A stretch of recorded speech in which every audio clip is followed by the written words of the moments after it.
السلام علیکم۔ آج ہم فورتھ کلاس کی اردو کی کتاب نرگس کا سبق نمبر 9 ہے، خدمت خلق۔ اس کے الفاظ معنی اور مشق پڑھیں گے۔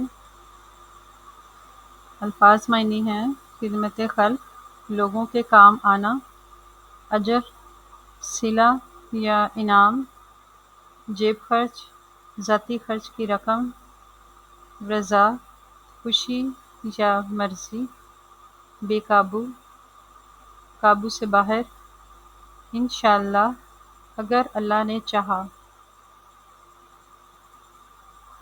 درست جواب کے دائرے کو پینسل سے بھریے اور خالی جگہ میں لکھیے۔ نمبر 1، دروازے پر ڈیش آئی تھیں: پروین خالہ، سلمہ باجی، شمیم آنٹی یا فرزانہ خالہ۔ تو اس کا درست جواب ہے پروین خالہ۔ نمبر 2، پروین خالہ اپنی ڈیش کی دوائی لینے اسپتال گئی تھیں: بیٹی، بھائی، ساس یا ماں۔ تو وہ اپنی ماں کی دوائی لینے گئی تھیں۔ نمبر 3، اسپتال میں بس کے ڈیش کے زخمی لائے گئے تھے: سفر، حادثے، دوا یا رکشہ۔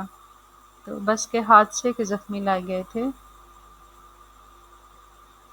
نمبر 4، ڈرائیور بس بہت ڈیش چلا رہا تھا: آہستہ، رک رک کر، تیز یا کم۔ تو بس تیز چلا رہا تھا۔ نمبر 5، پروین خالہ اسپتال سے گھر ڈیش آئیں: بس میں، پیدل، ریل میں، تانگے میں۔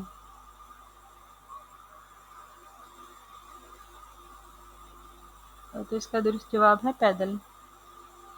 نمبر 6، میں نے پروین خالہ کو اپنے ڈیش میں سے پیسے دینے کی کوشش کی: ڈبے، بستے، جیب خرچ یا پرس۔ تو اپنی جیب خرچ میں سے پیسے دینے کی کوشش کی تھی۔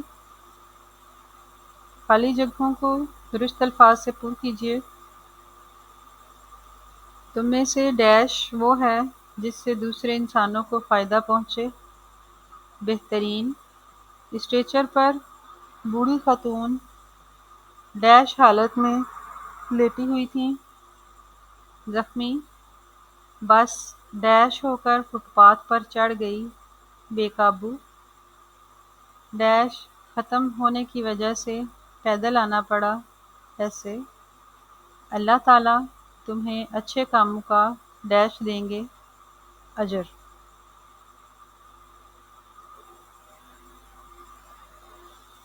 سوالوں کے جواب اپنی کاپی میں لکھیے۔ سوال نمبر 1 ہے: امی کس کا انتظار کر رہی تھیں؟ جواب: گھر کا کام کرنے والی پروین خالہ کا۔ سوال نمبر 2، پروین خالہ نے دیر سے آنے کی کیا وجہ بیان کی؟ جواب: پیسے ختم ہونے کی وجہ سے انہیں پیدل آنا پڑا۔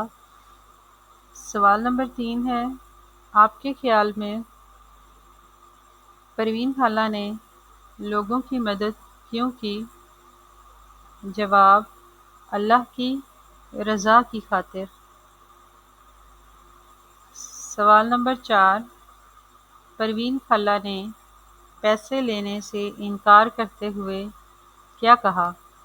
جواب: اگر میں آپ سے پیسے لے لوں گی تو میرا اجر ضائع ہو جائے گا۔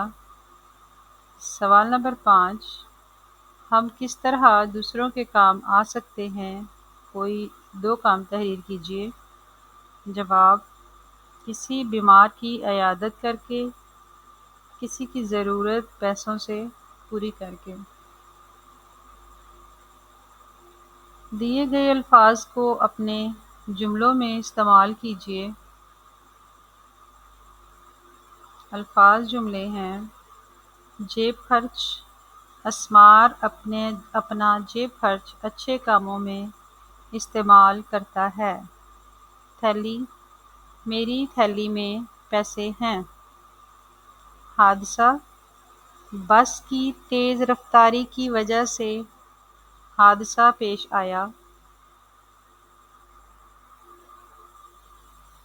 اجر، نیک کاموں پر اللہ تعالی اجر دیتا ہے۔ حیران، میں غریب عورت کی بے لوث ہمدردی پر حیران رہ گئی۔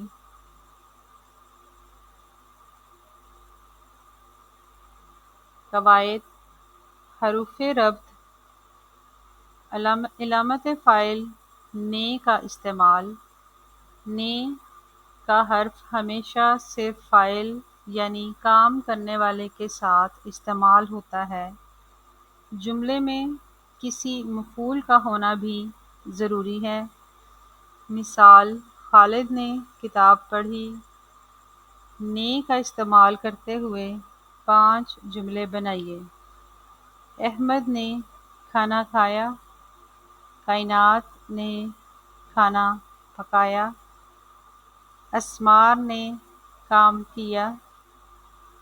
ہم نے کرکٹ کھیلی۔ تم نے پانی پیا۔ علامت مفعول کو کا استعمال۔ کو علامت مفعول ہے، یعنی یہ ہمیشہ صرف مفعول کے ساتھ ہی آتی ہے اور ہمیشہ جانداروں کے لیے استعمال ہوتی ہے۔ مثال: اسمار کو بلاؤ۔ کو کا استعمال کرتے ہوئے 5 جملے بنائیے۔ پودوں کو پانی دو۔ بچوں کو کھانا کھلاؤ۔ ابو کو اخبار دو۔ اسمار کو سلاؤ۔ طلباء کو پڑھاؤ۔ درج ذیل مذکر مؤنث سیکھیے اور انہیں اپنے جملوں میں استعمال کیجیے۔ مذکر: چشمہ، یہ حبیبہ کا چشمہ ہے۔ ربر، تمہارا ربر کہاں ہے؟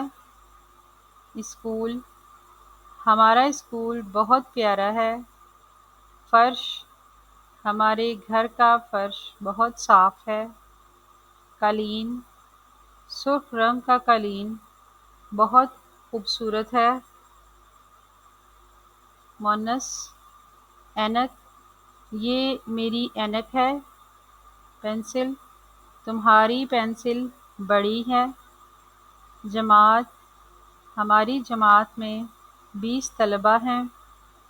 چھت، کمرے کی چھت اونچی ہے۔